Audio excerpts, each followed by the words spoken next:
Well guys, it's time. Madden 21 franchise mode, face of the franchise career mode. We finally have the updates and the deep dive blog that just went live minutes ago. Now I thought there might be a trailer to come with this. I don't see any trailer at the moment. If one drops before I finish editing the video, I will throw that in there. But as of now, no trailer. It's just a blog. They may also do a stream that goes a little more in depth later in the week. I don't know if that's official yet, but that's usually what they do. So we're going to get into it in this video. We're going to cover face of the franchise and franchise mode. I know a lot of you guys have been waiting to hear more about both, as we've really mainly only heard about gameplay so far. So we're going to get into that in just a second. If you are new to the channel, however, and you want to stay up to date on all of the latest Madden 21 updates that are going to keep coming out every week until the game releases, make sure to subscribe, hit the bell icon so that you never miss out on any of these important uploads. You'll get notified as soon as I post them. So let's jump right into it. We'll start with face of the franchise first, and we'll do franchise mode at the end of the video because, to be quite honest, face of the franchise is definitely the bulk of the updates, as the franchise team does work on both, as I've told y'all in the past. It definitely looks like, doesn't look like, it's clear that face of the franchise was more of the focus this year by a lot. So let's start with it. They mentioned starting in high school for face of the franchise. So it says high school, it's where most start their journey towards adulthood. But for you, you're also about to embark on your journey into football stardom. Step into the halls where it all begins as you customize your high school experience by choosing your school name, city, and even mascot. From there, your story begins to unfold as you're plucked from relative obscurity to provide depth behind the school's resident star QB, Tommy Matthews. Your backup gig is shortly lived, however, as Tommy has been harboring a secret about his health, one that shares only with you, leaving you with a crisis of conscience. Says, do you keep his secret and risk his health, or do you betray his trust and shed light on his potentially serious condition? Your decision will define your relationship together throughout the story, as you and Tommy at times teeter between best friends and bitter rivals, but through it all you can find a way to join forces and lead your team to the promised land, a state championship. So I like the high school stuff, obviously. That this storyline sounds a little weird if I'm being honest, but we'll see how it plays out. It sounds like, obviously, kind of similar to how last year started. You're gonna be a backup QB, but last year you didn't have to like fight your way into the role. Like, the storyline just automatically took you to start in the college football playoff. Here it looks like you're gonna have a multiple games played, and you're gonna somehow find your way into the starting role throughout the story. Then you go to college, and it says your story doesn't end. It doesn't end here though, as you're thrust center stage on National Signing Day as 10 FBS schools vie for your talents. What starts off as a normal signing day ends with a dramatic twist after you don the hat of the school you've chosen to attend. Once you set foot on campus, the stakes get even higher, as you not only have to deftly navigate a quarterback controversy right out of the gate, but also have to figure out how to appease your domineering old high school approach, newly minted head coach Red O'Brien, all while attempting to build your draft stock through 2 challenging seasons of college football and win the college football playoff championship or 2 along the way. As if it weren't enough, you're thrown out of your comfort zone and into disarray when Coach O'Brien delivers you an ultimatum: either switch positions to running back or wide receiver, or pack your bags and take your chances in the NFL draft. So here, obviously, they talk about college. We're going to have 10 college schools yet again. They don't touch on any specific colleges. I would expect there to be some new colleges. They'll probably have some of the same ones. I don't think they'll be all of the same 10 from last year, but they don't touch on any of those here, which I definitely thought they would.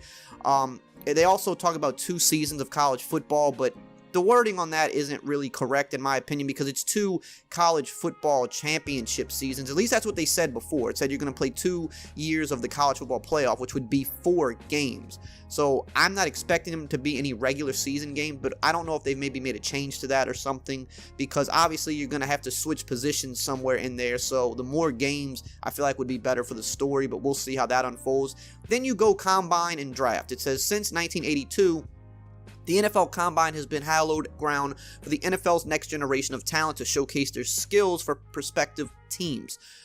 Now it's your turn as you tread through those same grounds and put your abilities to the test amongst your fellow elite and coming talent.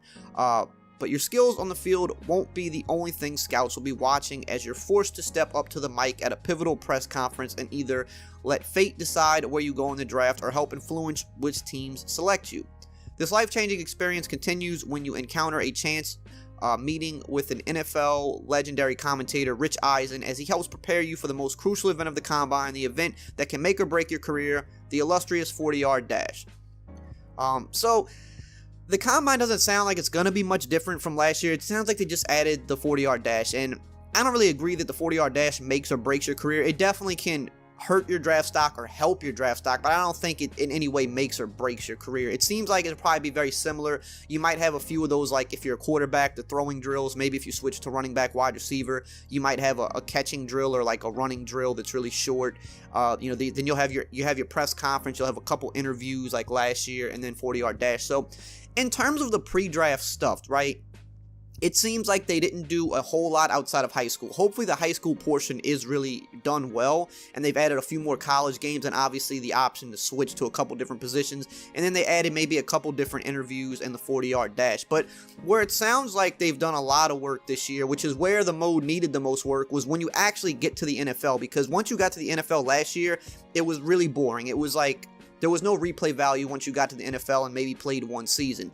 Now they're talking about NFL storylines that are going to drag out and make the NFL portion of this a lot better. This is the kind of part that I'm most excited to try for myself. So it says here, your career will have numerous twists and turns as you navigate the many obstacles of the NFL, where you'll be able to live out NFL storylines ripped from the headlines. So there's franchise savior. You've entered the NFL as one of the most highly touted prospects in your draft class, and that means an entire organization is putting their Super Bowl hopes and dreams on your shoulders. All-time greats were able to deliver on those championship hopes. Now it's time to prove that you're cut from the same cloth as those legends. Then you have the next man up storyline. After being selected in draft day by a team with a solidified starter at your position, it's clear that even if your time isn't now, it will come soon enough. How will you win over the veterans in the locker room in the meantime? And if time comes where you're thrust into action sooner than expected, will you be able to prove you're the man for the job like Russell Wilson did so seamlessly in Seattle? I mean, I'm just stuttering right now. I'm sorry, guys. It's kind of early. You got the understudy storyline. Following an up and down career, you were selected in the later rounds of the NFL draft by a team in search of additional depth at your position. Even though it's unlikely that future plans include you, these odds aren't necessarily insurmountable. Tom Brady made the most of his opportunity to step up back in 2001. Can you make the most of yours and earn yourself a starting job?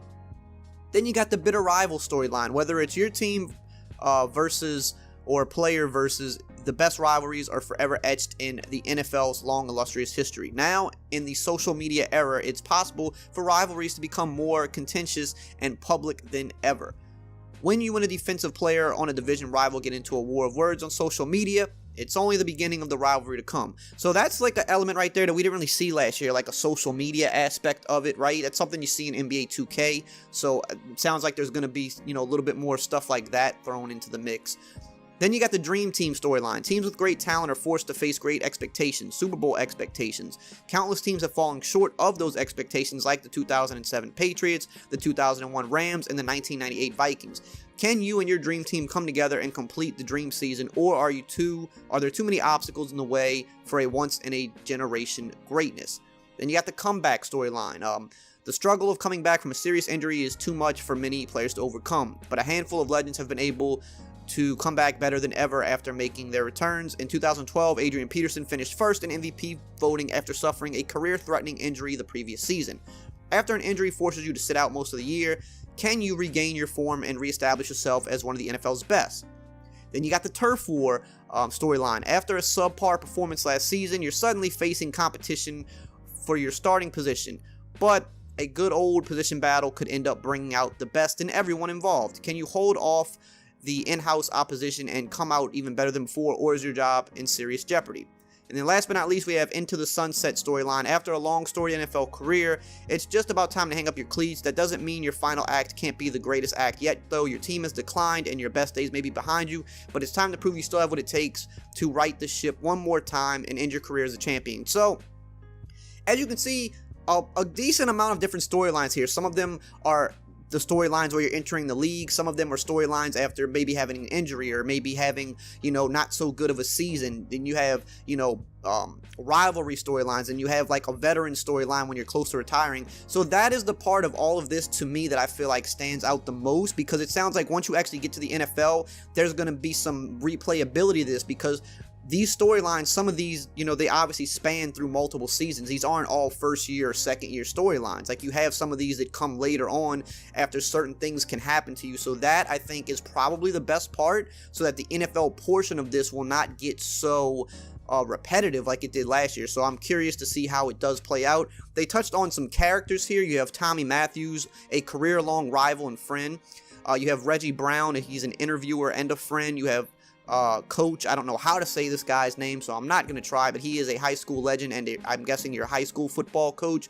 You have Coach Red O'Brien, who is a defensive mastermind college coach. Snoop Dogg is in the storyline somewhere, and obviously Rich Eisen for the Combine is in the story too. So that's all for Face of the Franchise. All in all, definitely sounds, on paper here, quite a bit better than it was last year. So I think that, good stuff there. But now we get into what they're calling classic franchise, right? And I could put all these updates on the screen at the same time, because that's how many of the updates there were. I'm going to be honest with you, the regular franchise mode, and I saw this coming, I've been saying it for months, I really felt like this year the franchise team was going to be completely, put on the face of the franchise, because I know that's something that they are just so eager to grow, and the franchise mode team is who works on it. So I was like, I don't expect franchise mode to have a lot of stuff this year, but I expected more than this. I expected at least one notable thing.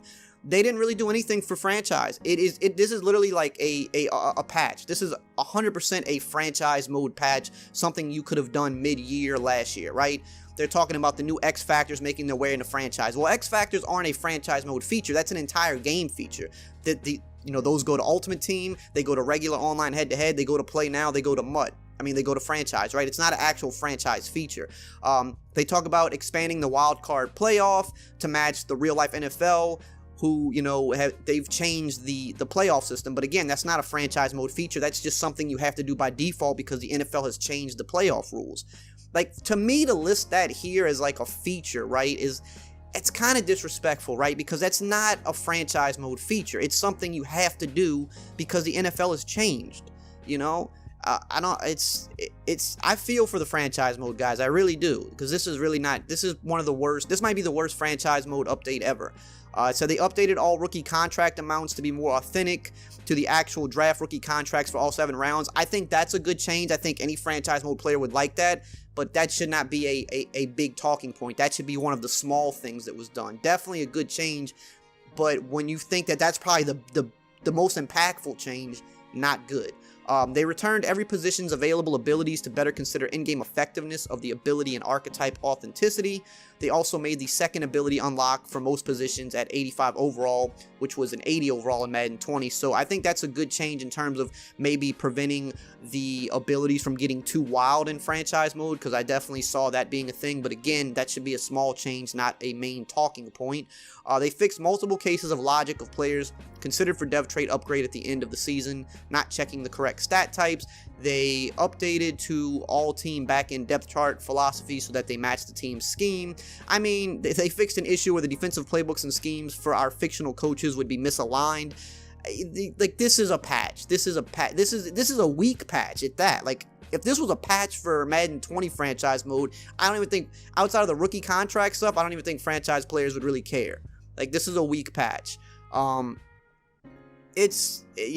sorry, franchise guys, but this is, obviously they worked on Face of the Franchise, which is great. That mode needs love too, but regular franchise mode, this is awful, and there's no other way to put it. So that is it for the franchise stuff. Next week, they're going to be talking about playbooks next Tuesday, so if you're interested in that, make sure to come back Tuesday. But let me know below, vent your frustrations, let me know what you think about Face of the Franchise, and as always, I will see you guys next time.